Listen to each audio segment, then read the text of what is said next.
ଜୟ ଜଗନ୍ନାଥ। ଆଜି ଆମେ ଏଇ ଯୋଉ ପ୍ଲସ୍ ଟୁ ସେକେଣ୍ଡ ଇୟର ରାଜନୀତି ବିଜ୍ଞାନର ଚାପ୍ଟର 9 ରେ ଥିବା ଅଣପାରମ୍ପରିକ ସୁରକ୍ଷା ଚିନ୍ତା ମଧ୍ୟରେ ପଢିବା। ଆଉ ୟାର ପାରମ୍ପରିକ ସୁରକ୍ଷା ଚିନ୍ତା ଅଲରେଡି ଆମେ ପଢି ଦେଇଛେ, ଭିଡିଓ ବି ଅଛି, ଦେଖି ନବ। ତାପରେ ଦେଖିବା ଏଇ ଅଣପାରମ୍ପରିକ ସୁରକ୍ଷା ଚିନ୍ତାଟି କଣ, ସେ ବିଷୟରେ ଆମେ ଜାଣିବା। ଏଇ ଅଣପାରମ୍ପରିକ ସୁରକ୍ଷା ହେଉଛି ରାଷ୍ଟ୍ର ସୁରକ୍ଷା ଏକ ନୂଆ ଧାରଣା, ଯାହା କେବଳ ରାଷ୍ଟ୍ରକୁ ସୈନ୍ୟବାହିନୀ ଆକ୍ରମଣରୁ ସୁରକ୍ଷା ନ ଦେଇ ମାନବକୁ ତାର ଦୈନନ୍ଦିନ ଜୀବନରେ ସମ୍ମୁଖୀନ ହେଉଥିବା ଅନ୍ୟାନ୍ୟ ବିପଦରୁ ରକ୍ଷା କରିବା ଉପରେ ଗୁରୁତ୍ୱ ଦିଏ। ଅର୍ଥାତ୍ ଆଗରୁ କଣ ହଉଥିଲା, ରାଷ୍ଟ୍ରମାନେ କେବଳ ପାରମ୍ପରିକ ସୁରକ୍ଷା ଚିନ୍ତା ରହୁଥିଲା, ଅଣପାରମ୍ପରିକ ନଥିଲା। ଏ ପାରମ୍ପରିକ କଣ ନା, ପାରମ୍ପରିକ ଯୁଦ୍ଧ, ତମର ସୈନ୍ୟବାହିନୀ ଆକ୍ରମଣ, ଏଇ ସବୁ ଗୁଡିକ ପାରମ୍ପରିକ ସୁରକ୍ଷା ଚିନ୍ତା ହଉଥିଲା। ଏଥିରେ ରାଷ୍ଟ୍ର କଣ କରୁଥିଲା, ହସ୍ତକ୍ଷେପ କଲା। କିନ୍ତୁ ପରବର୍ତ୍ତୀ ଅବସ୍ଥାରେ କଣ କରାଗଲା ନା, ସେମାନେ ଯୋଉ ସମସ୍ୟା ଗୁଡିକ ମାନବର ଦୈନନ୍ଦିନ ପ୍ରଭାବିତ କରୁଛି, ତାକୁ ଗୋଟିଏ ମଧ୍ୟ ସମସ୍ୟା ଭାବେ ଗ୍ରହଣ କଲେ, ଯୋଉଟା କି କଣ, କୋଉ ସମସ୍ୟା ନା ଅଣପାରମ୍ପରିକ ସମସ୍ୟା ଭାବେ କଣ କଲେ, ଗ୍ରହଣ କଲେ। ସେଗୁଡିକ କଣ କଣ, ସେଗୁଡିକ ଦେଖିବା। ଦେଖ, ଏହା ଏକ କୋମଳ ସୁରକ୍ଷା ଭାବେ ପରିଚିତ। ଯଦି କଠିନ ସୁରକ୍ଷା ଭାବେ କହିବା, ତାହେଲେ ସେଟା ହଉଛି ପାରମ୍ପରିକ ସୁରକ୍ଷା। ଆଉ ଅଣପାରମ୍ପରିକ କୋମଳ। କୋମଳ ମାନେ କଣ, ୟାର ସେତେ କ୍ଷତି ହୁଏ ନାହିଁ, ମାନେ ଯୁଦ୍ଧ ଆଉ ଆକ୍ରମଣ ଭଳି ଅତି ମାତ୍ରାରେ କ୍ଷତି ହୁଏନି, କିନ୍ତୁ କ୍ଷତି ହୁଏ, କିନ୍ତୁ ଅତି ମାତ୍ରାରେ କ୍ଷତି ହୁଏ। ସେଇଥିପାଇଁ ଏଟା ଗୋଟେ କୋମଳ ସୁରକ୍ଷା ବୋଲି କୁହାହଉଛି। ଶୀତଳ ଯୁଦ୍ଧ ପରେ ୟାର ଗୁରୁତ୍ୱ ପାଇଲା। ଅର୍ଥାତ୍ ଶୀତଳ ଯୁଦ୍ଧ ତମର 1947 ଠୁ 1991 ପର୍ଯ୍ୟନ୍ତ କଣ ହଉଥିଲା ନା, ସମୟଟାକୁ ଶୀତଳ ଯୁଦ୍ଧ ରହିଲା। ସେତେବେଳେ ରୁଷିଆ ଏବଂ ଯୁକ୍ତରାଷ୍ଟ୍ର ଆମେରିକା ମଧ୍ୟରେ ସାମ୍ୟବାଦ ଏବଂ ଗଣତନ୍ତ୍ରର ଆଇଡିଓଲୋଜିକୁ ନେଇ କଣ ହେଲା, ସାରା ବିଶ୍ୱ ଦୁଇ ଭାଗରେ ବିଭକ୍ତ ହେଲା। ସେଇଟା ହଉଛି ଶୀତଳ ଯୁଦ୍ଧ କୁହାଯାଏ। ହଁ, ସେଇ ଯେତେବେଳେ ସୋଭିଏତ ରୁଷିଆ ଯେତେବେଳେ କଣ ହେଲା ନା, ଖଣ୍ଡ ବିଖଣ୍ଡିତ ହେଇଗଲା 1991, ସେତେବେଳେ ଶୀତଳ ଯୁଦ୍ଧ ପରିସମାପ୍ତ ହେଲା। ଏବଂ ସେତେବେଳେ ରାଷ୍ଟ୍ର ମାନଙ୍କର ଅନୁଭବ କଲେ ଯେ ଯୁଦ୍ଧ ଠାରୁ ମଧ୍ୟ ରାଷ୍ଟ୍ର ପ୍ରତି ଯୋଉ ଦେଖାଯାଉଥିବା ଦାରିଦ୍ର୍ୟ, କ୍ଷୁଧା, ରୋଗ, ପରିବେଶ ପ୍ରଦୂଷଣ, ଆତଙ୍କବାଦ, ଇଏ ସବୁ ସମସ୍ୟା ରାଷ୍ଟ୍ର ପାଇଁ କଣ କରେ, ଅସ୍ତିତ୍ୱ ପାଇଁ ବିପଦ ସୃଷ୍ଟି କରେ। ହଉ, ଏବେ ଦେଖିବା ଏଇ ଅଣପାରମ୍ପରିକ ସୁରକ୍ଷା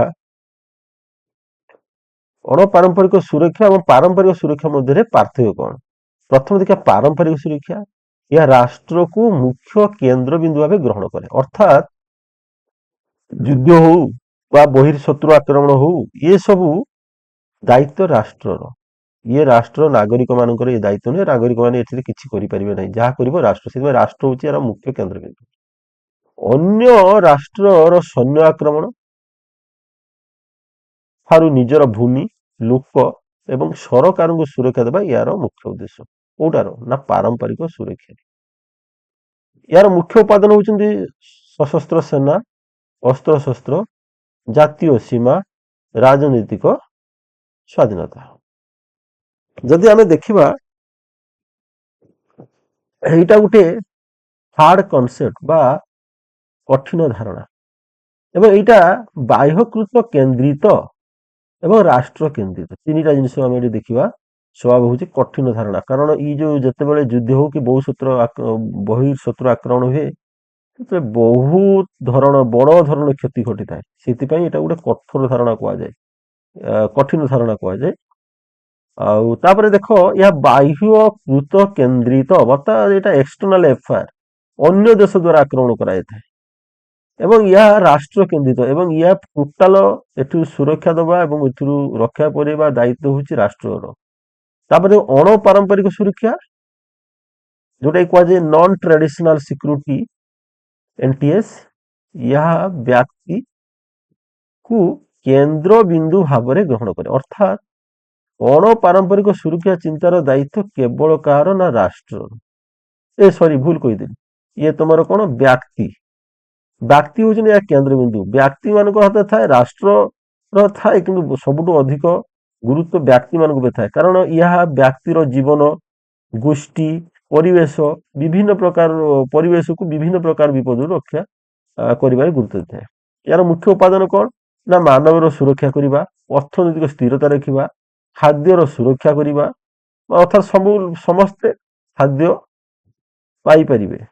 ସ୍ୱାସ୍ଥ୍ୟର ସୁରକ୍ଷା କରିବା, ଜନସାଧାରଣ ସମସ୍ତେ ସ୍ୱାସ୍ଥ୍ୟ ସେବା ପାଇପାରିବେ। ପରିବେଶ ସୁରକ୍ଷା କରିବା, ବ୍ୟକ୍ତିଗତ ସୁରକ୍ଷା, ଏଇ ସବୁ ଗୁଡିକ ହଉଛି ଅଣପାରମ୍ପରିକ ସୁରକ୍ଷାର ଅନ୍ତର୍ଭୁକ୍ତ।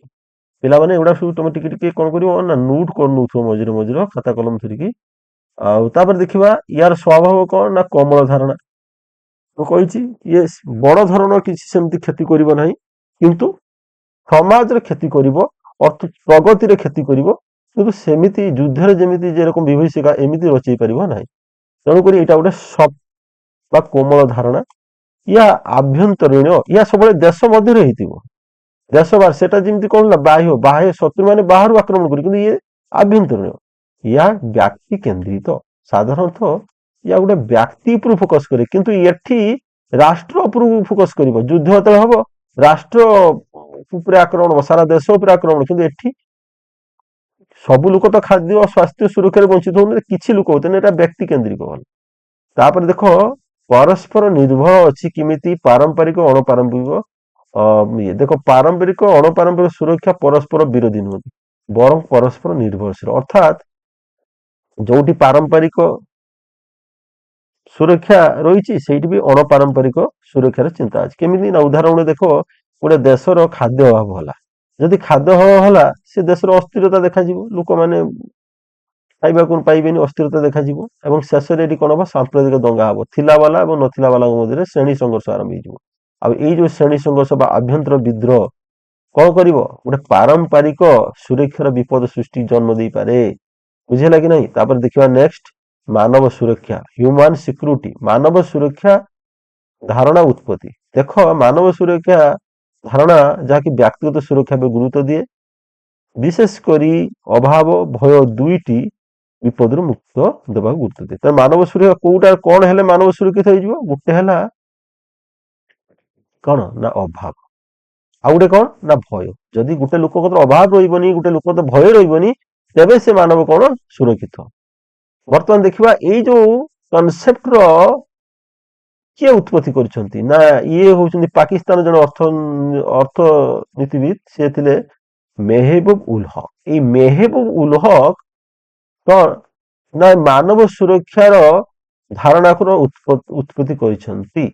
ସେ କଣ କରିଥିଲେ 1994 ମସିହାରେ ମିଳିତ ଜାତିସଂଘର ବିକାଶ କାର୍ଯ୍ୟକ୍ରମ ମାନବ ବିକାଶ ବିବରଣୀ ରେ ଏହି ଧାରଣାକୁ ପ୍ରସ୍ତାବିତ କରିଥିଲେ। ହଉ କଲା ପରେ କଣ ହେଲା ଦେଖ, ଏଥିରେ କଣ କରାଯାଏ ନା ଲୋକମାନେ ନିଜ ଜୀବନ ସୁରକ୍ଷା ନ ପାଇବା ପର୍ଯ୍ୟନ୍ତ ବିଶ୍ୱ କଦାପି ଶାନ୍ତିରେ ରହିପାରିବନି ବୋଲି ଏଇ ଯୋଉ କଣ ନା ଏଇ ଯୋଉ ଜାତିସଂଘ ମିଳିତ ଜାତିସଂଘ ଯୋଉ ବିକାଶ କାର୍ଯ୍ୟକ୍ରମ ସେଠାରେ ଇଏ ପ୍ରଥମେ ଏଇ କଥାଟି ପ୍ରକାଶ କରାଇଲା। ତ ଅର୍ଥାତ୍ ଲୋକମାନେ ଆଗର ଜୀବନ ସୁରକ୍ଷା ପାଇବେନି, ଯେ ପର୍ଯ୍ୟନ୍ତ ନ ପାଇଛନ୍ତି ସେତେ ପର୍ଯ୍ୟନ୍ତ ବିଶ୍ୱ କଣ ହବନି, କଦାପି ଶାନ୍ତିରେ ରହିପାରିବନି। ହଉ ଠିକ ଅଛି, ମାନବ ସୁରକ୍ଷା ଦିଟା ଦିଗ ରହିଛି, କଣ ଅଭାବରୁ ମୁକ୍ତି ଆଉ ଗୋଟେ ଭୟରୁ ମୁକ୍ତି।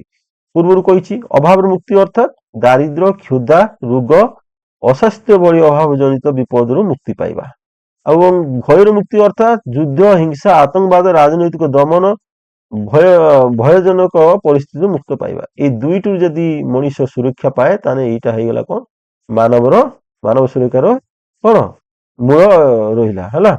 ତାପରେ ଦେଖିବା ମାନବ ସୁରକ୍ଷାର 7ଟି ଉପାଦାନ କୋଉଠି ହେଇଛି। 7ଟି ଉପାଦାନ ନା UNDP united nation development programme, ଯୋଉଟା 1994 ମସିହାର ବିବରଣୀ ଅନୁସାରେ ମାନବ ସୁରକ୍ଷାର 7ଟି ଉପାଦାନ ଗଠିତ। କଣ କଣ? ଗୋଟେ ହେଲା ଅର୍ଥନୈତିକ, ଏହା ପ୍ରତ୍ୟେକ ବ୍ୟକ୍ତି ପାଇଁ ମୌଳିକ ନିର୍ଦ୍ଦିଷ୍ଟ ଆୟର ଭରସା ଦିଏ, ଯାହା ମୌଳିକ ଆବଶ୍ୟକତା ପୂରଣ କରିପାରିବ। ବୁଝିଲା? ତ ୟାର ଅର୍ଥ ହଉଛି ଗୋଟେ ନିର୍ଦ୍ଦିଷ୍ଟ ଆୟର ଭରସା କରାଯିବ ଅର୍ଥନୈତିକ ସୁରକ୍ଷାରେ। ଗୋଟେ ଲୋକର ନିର୍ଦ୍ଦିଷ୍ଟ ଆୟ ରହିବ, ଯୋଉ ଆୟଟା ତାର ମୌଳିକ ଆବଶ୍ୟକତା ଖାଦ୍ୟ ବସ୍ତ୍ର ବାସଗୃହ ପାନୀୟ ଜଳ ଗୃହ ଏଇ ସବୁ ଜିନିଷ ଗୁଡିକ ସେ ଯେମିତି ପୂରଣ କରିପାରୁଥିବ, ତାହେଲେ ଆମେ କହିବା ସେ ବ୍ୟକ୍ତିଟି କଣ ହେଇଛି ନା ଅର୍ଥନୈତିକ ଭାବେ ସୁରକ୍ଷିତ ହେଇଛି। ଏବଂ ଯଦି ଏଠି ସୁରକ୍ଷିତ ନ ରୁହେ ବା ତାହେଲେ କଣ ହବ ନା ସମାଜରେ ବେକାରୀ ଦେଖାଯିବ, ଅସ୍ଥିର ରୋଜଗାର ଦେଖାଯିବ, ଲୋକମାନଙ୍କ ଭିତରେ ଅନିୟମିତ ଆୟ ଲୋକମାନଙ୍କର ହବ, ରାଜନୈତିକ ଅସ୍ଥିରତା ରହିବ। ଲୋକମାନେ ଯେତେବେଳେ ବେକାରୀ ହେଇଯିବେ, ରୋଜଗାର ପାଇବେନି, ଆୟର କୌଣସି ସ୍ଥିତି ରହିବନି, ସେତେବେଳେ ଅଟୋମେଟିକାଲି ରାଜନୈତିକ ଅସ୍ଥିରତା ଦେଖାହବ, ଲୋକମାନେ ସେ ସରକାର ପରିବର୍ତ୍ତନ କରିବାକୁ ଚାହିଁବେ। ଦେଖ ୟାର ଉଦାହରଣ, କାରଖାନାରେ ଏକ ଶିଳ୍ପ କାରଖାନା ବନ୍ଦ ହେବା ପରେ ଶ୍ରମିକ ମାନେ ଚାକିରି କରିବା ପାଇଁ ଏବଂ ପରିବାର ଆର୍ଥିକ ସଂକଟ ସୃଷ୍ଟି ହେବା। ଦେଖ ଏଇଟା ଦେଖ ଯଦି ଗୋଟେ କାରଖାନା ବନ୍ଦ ହେଇଗଲା ତାହେଲେ ଶ୍ରମିକଟି ରୋଜଗାର ହରେଇବ, ରୋଜଗାର ହେଲା ପରେ ତାର ପରିବାର ଲୋକ କଣ ହେବେ, ଆର୍ଥିକ ସଙ୍କଟ ଦେଇ ଗତି କରିବେ। ଇଏ ଗୋଟେ କଣ ସୃଷ୍ଟି କରିବ ନା ଅର୍ଥନୈତିକ କଣ କରିବ, ବିପଦ ସୃଷ୍ଟି କରିବ। ତାପରେ ଦେଖିବ ଆଉ ଗୋଟେ ଆଲୋଚନା ହୁଏ ଖାଦ୍ୟ ସୁରକ୍ଷା। ୟାର ଅର୍ଥ ହଉଛି ସମସ୍ତ ବ୍ୟକ୍ତି ମାନଙ୍କ ପାଇଁ ସବୁ ସମୟରେ ପର୍ଯ୍ୟାପ୍ତ ନିରାପଦ ଏବଂ ପୋଷଣକର ଖାଦ୍ୟ ଶରୀର ଶାରୀରିକ ଓ ଆର୍ଥିକ ପ୍ରବେଶ ହବା। ତ ସମସ୍ତଙ୍କ ପାଇଁ ପର୍ଯ୍ୟାପ୍ତ ପରିମାଣ ଖାଦ୍ୟ ମିଳିବ, ସେ ଖାଦ୍ୟ ଫେରେ ନିରାପଦ ଖାଦ୍ୟ ହେଇଥିବ ଏବଂ ପୋଷଣକର କଣ ନ୍ୟୁଟ୍ରିୟସ୍ ଫୁଡ ହେଇଥିବା ଦରକାର। ଏ ଯଦି ହବ ତାହେଲେ ଆମେ ଏଇଠି କହିପାରିବା ଇଏ ଲୋକମାନେ ଖାଦ୍ୟ ସୁରକ୍ଷାରେ ସୁରକ୍ଷିତ ହେଇଛନ୍ତି। ଦେଖ ଯଦି ନ ମିଳିବ ତାହେଲେ କଣ ହବ ନା ଖାଦ୍ୟ ଅଭାବ, ମହଙ୍ଗା ଦର, ଖରାପ ବିତରଣ ବ୍ୟବସ୍ଥା ଏବଂ କ୍ରୟ ଶକ୍ତିର ଅଭାବ, ଏଇଗୁଡିକ ହେଲେ ଏ ଖାଦ୍ୟ ସୁରକ୍ଷା କଣ ବିପଦରେ ପଡେ। ସେଥିପାଇଁ ୟୁଏନ କଣ ହଉଛି ମତରେ ଖାଦ୍ୟ ମୋଟ ଉପଲବ୍ଧି ସମସ୍ୟା ନୁହେଁ, ସମସ୍ୟା ହଉଛି ଖାଦ୍ୟ ସଠିକ ବିତରଣ ଓ ସମସ୍ତଙ୍କର ଏହା କିଣିବାର ଶକ୍ତି ନଥିବା। ଏଇଟା ହଉଛି କଣ ନା ମୁଖ୍ୟ ସମସ୍ୟା। ଅର୍ଥାତ୍ ବିଶ୍ୱରେ ଯେତିକି ଖାଦ୍ୟ ଉତ୍ପାଦନ ହଉଛି ତା କଣ ପର୍ଯ୍ୟାପ୍ତ ପରିମାଣ, କିନ୍ତୁ ସମସ୍ତଙ୍କ ପାଖରେ ସଠିକ ପରିମାଣରେ ଖାଦ୍ୟ ମିଳିପାରୁନାହିଁ। ଅର୍ଥାତ୍ ଗରିବ ହଉଥିବାରୁ ସେମାନେ କଣ ଖାଦ୍ୟ ପରଚେଜ କରିପାରୁନାହାନ୍ତି। ହଉ ଠିକ ଅଛି। ତାପରେ ଗୋଟେ ସ୍ୱାସ୍ଥ୍ୟ ସୁରକ୍ଷା ଦେଖିବା। ଇଏ ହଉଛି ରୋଗ, ଅସ୍ୱାସ୍ଥ୍ୟ ଏବଂ ଅସୁରକ୍ଷିତ ଜୀବନ ସୁରକ୍ଷା ପ୍ରଦାନ କରିବ। ଏଟା କେମିତି ହେଇଥାଏ ନା ସଂକ୍ରାମକ ରୋଗ, ପୁରୁଣା ରୋଗ ଏବଂ କୁପୁଷ୍ଟି, ପ୍ରାଥମିକ ଚିକିତ୍ସାର ସୁବିଧାର ଅଭାବ ହେଲେ ତମକୁ କଣ କରିଥାଏ ନା ସ୍ୱାସ୍ଥ୍ୟ ସୁରକ୍ଷା ପ୍ରତି ବିପଦ ସୃଷ୍ଟି ହୋଇଥାଏ। ଦେଖ ବିକାଶଶୀଳ ଦେଶ ଗୁଡିକ ସଂକ୍ରମଣ ରୋଗର ମୃତ୍ୟୁର ମୁଖ୍ୟ କାରଣ, ସେଇଭଳି ଶିଳ୍ପୋନ୍ନତ ଦେଶ ଗୁଡିକ ହୃଦରୋଗ ଏବଂ କର୍କଟ ରୋଗର ମୁଖ୍ୟ କାରଣ। ତାମାନେ ବିକାଶଶୀଳ ଦେଶ ଗୁଡିକ ରେ କଣ ହେଇଥାଏ, ସେପରି ଲୋକମାନଙ୍କର କଣ ହେଇଥାଏ ପରିବେଶ ପ୍ରତି ସେତେ ଧ୍ୟାନ ନଥାଏ, ଆଉ ସେମାନେ ସେତେ ସଚେତନ ନଥାନ୍ତି, ଯୋଉଥି ପାଇଁ କଣ ହୁଏ ସଂକ୍ରମଣ ରୋଗ ମାନ ସବୁ କଣ ପ୍ରସାର ହେଇଥାଏ।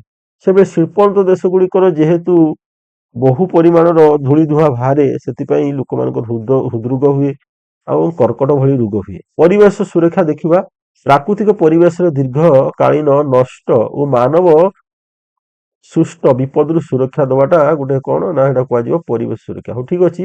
ଇଏ କିପରି ହେଇଥାଏ ନା ବାୟୁ ପ୍ରଦୂଷଣ ଦ୍ୱାରା, ଜଳ ସଙ୍କଟ ଦ୍ୱାରା, ଜଳବାୟୁ ପରିବର୍ତ୍ତନ ଦ୍ୱାରା, ମୃତ୍ତିକା ସ୍ତର ହ୍ରାସ ଦ୍ୱାରା, ପ୍ରାକୃତିକ ବିପର୍ଯ୍ୟୟ ଦ୍ୱାରା। କୁହାହଉଛି କଲିକତା ପରି ବଡ ବଡ ସହରରେ ବାୟୁ ପ୍ରଦୂଷଣ ଫଳରେ ଶ୍ୱାସକ୍ରିୟା ସମ୍ବନ୍ଧୀୟ କଣ ହବ ରୋଗ ବଢିବା ସହିତ ପରିବେଶ ସୁରକ୍ଷା ପ୍ରତି ବିପଦ ସୃଷ୍ଟି ହଉଛି। ହଉ ଆପରେ ଆଉ ଗୋଟେ ଦେଖିବା କଣ ନା ବ୍ୟକ୍ତିଗତ ସୁରକ୍ଷା। ଇଏ କଣ ନା ବ୍ୟକ୍ତିର ଶାରୀରିକ ସୁରକ୍ଷା ନିଶ୍ଚିତ କରିବା, ଅର୍ଥାତ୍ ହିଂସା, ଆକ୍ରମଣ, ଦୁର୍ବ୍ୟବହାର ଓ ଅପରାଧରୁ ରକ୍ଷା କରିବାଟା ହଉଛି କଣ ବ୍ୟକ୍ତିଗତ ସୁରକ୍ଷା। ଏବଂ ଇଏ ବ୍ୟକ୍ତିଗତ ସୁରକ୍ଷା କିପରି ବିପନ୍ନ ହୁଏ ନା ତାର ହଉଛି ସାଧାରଣ ଅପରାଧ ଘଟିଲେ, ଘରୋଇ ହିଂସା ହେଲେ, ସାମ୍ପ୍ରଦାୟିକ ଦଙ୍ଗା ହେଲେ, ଯୁଦ୍ଧ ହେଲେ, ଅସଂଗଠିତ ଅପରାଧୀ ମାନଙ୍କ ଗୋଷ୍ଠୀ ଦ୍ୱାରା ହେଉଥିବା ହିଂସା ଦ୍ୱାରା ମଣିଷର ବ୍ୟକ୍ତିଗତ ସୁରକ୍ଷା କଣ ହୁଏ ବ୍ୟାଘାତ ସୃଷ୍ଟି ହୁଏ। ସେପରି ଆଉ ଗୋଟେ ପ୍ରକାର ସୁରକ୍ଷା ରହିଲା କଣ ନା ଗୋଷ୍ଠୀ ସୁରକ୍ଷା। ଇଏ କଣ ନା ବ୍ୟକ୍ତି ଏବଂ ତାଙ୍କର ସାଂସ୍କୃତିକ ସାମାଜିକ ଗୋଷ୍ଠୀରେ ବାସ କରନ୍ତି, ସେଇ ଗୋଷ୍ଠୀର ସୁରକ୍ଷା ନିଶ୍ଚିତ କରିବାଟା ହେଉଛି ଗୋଷ୍ଠୀ ସୁରକ୍ଷା। ଏହା କିପରି ହୋଇଥାଏ ନା ସାମ୍ପ୍ରଦାୟିକ ହିଂସା, ସମାଜରେ ସାମ୍ପ୍ରଦାୟିକ ହିଂସା ହୁଏ, ଜାତିଗତ ହିଂସା ହୁଏ, ଅପରାଧୀ ଗୋଷ୍ଠୀଙ୍କର ଆତଙ୍କ, ଆଦିବାସୀ ଗୋଷ୍ଠୀଙ୍କର ସାଂସ୍କୃତିକ ଓ ଅଧିକାର ଉପରେ ଯେତେବେଳେ ଆକ୍ରମଣ ହୁଏ ସେତେବେଳେ କଣ ହୁଏ ଏଇ ଗୋଷ୍ଠୀ ସୁରକ୍ଷା ବିପନ୍ନ ହୋଇଥାଏ। ତାପରେ ଆମେ ଦେଖିବା ଗୋଟେ ଉଦାହରଣ ଦେଇଛି କଣ ନା ମିଆଁମାରରେ ରୋହିଙ୍ଗ୍ୟା ମୁସଲମାନ ଉପରେ ହଉଥିବା ହିଂସା ଏକ ଗୋଷ୍ଠୀ ସୁରକ୍ଷାର ବିପଦ। ଅର୍ଥାତ୍ ରୋହିଙ୍ଗ୍ୟା ମାନଙ୍କୁ କଣ କରାହଉଛି ମିଆଁମାରରୁ ତାଙ୍କୁ ଜୋର ଜବରଦସ୍ତି ପ୍ରତାଡ଼ିତ କରାହଉଛି ହେଲା। ଠିକ ଅଛି। ଯାହା ଫଳରେ କି ସେ ରୋହିଙ୍ଗ୍ୟା ଗୋଷ୍ଠୀ କଣ ହଉଛି ଅସହାୟ ହେଇଯାଉଛନ୍ତି ହେଲା। ତାପରେ ଦେଖିବା ରାଜନୈତିକ ସୁରକ୍ଷା। ଇଏ ଦେଖ ବ୍ୟକ୍ତିର ରାଜନୈତିକ ଅଧିକାର ମୌଳିକ ସ୍ୱାଧୀନତା ସୁରକ୍ଷିତ କରିବା। ଇଏ ହଉଛି କଣ ନା ରାଜନୈତିକ ଅଧିକାର କଣ ନା ଭୋଟ ଦେବାର ଅଧିକାର ଏବଂ ନିର୍ବାଚନ ଲଢିବାର। ଏଇ ଦିଟା ଯଦି ଜଣେ କରିପାରୁଥିବ ତାହେଲେ ସେ ହଉଛି ରାଜନୈତିକ ସୁରକ୍ଷା ସୁରକ୍ଷିତ କରିପାରିବା ଦରକାର ହେଲା। ଏବଂ ମୌଳିକ ସ୍ୱାଧୀନତା ସୁରକ୍ଷା କରିବା ଇଏ ମଧ୍ୟ ରାଜନୈତିକ ସୁରକ୍ଷାର ପରିସରଭୁକ୍ତ। ଇଏ କିପରି ହୋଇଥାଏ ନା ରାଜନୈତିକ ଦମନ ଦ୍ୱାରା, ନିର୍ଯାତନା ଦ୍ୱାରା, ଅତ୍ୟାଚାର, ବନ୍ଦୀ ଭାବରେ ମନୋଭୂତି ଗାୟବ ହୋଇଯିବା, ଇଏ ସବୁ ମାନବ ଅଧିକାର ଉଲ୍ଲଂଘନ ଅଟେ। ଅର୍ଥାତ୍ ରାଜନୈତିକ ଦମନ, ହଁ, କାହାକୁ ନିର୍ଯାତନା କରିବା, ଅତ୍ୟାଚାର କରିବା, ବନ୍ଦୀ ଭାବରେ ଯୋଉ ସବୁ ରଖିବା, ମନୋମୁଖୀ ଲୋକଙ୍କୁ କଣ କରାଯିବ ଗାୟବ କରାଯିବ। ତ ଇଏ ସବୁ ହେଲେ ରାଜନୈତିକ ସୁରକ୍ଷା ବିପନ୍ନ ହୁଏ। ତ ଆମନେଷ୍ଟି ଇଣ୍ଟରନ୍ୟାସନାଲ ସର୍ବେକ୍ଷଣ ଏ ଗୋଟେ ସର୍ବେକ୍ଷଣ କରିଛି।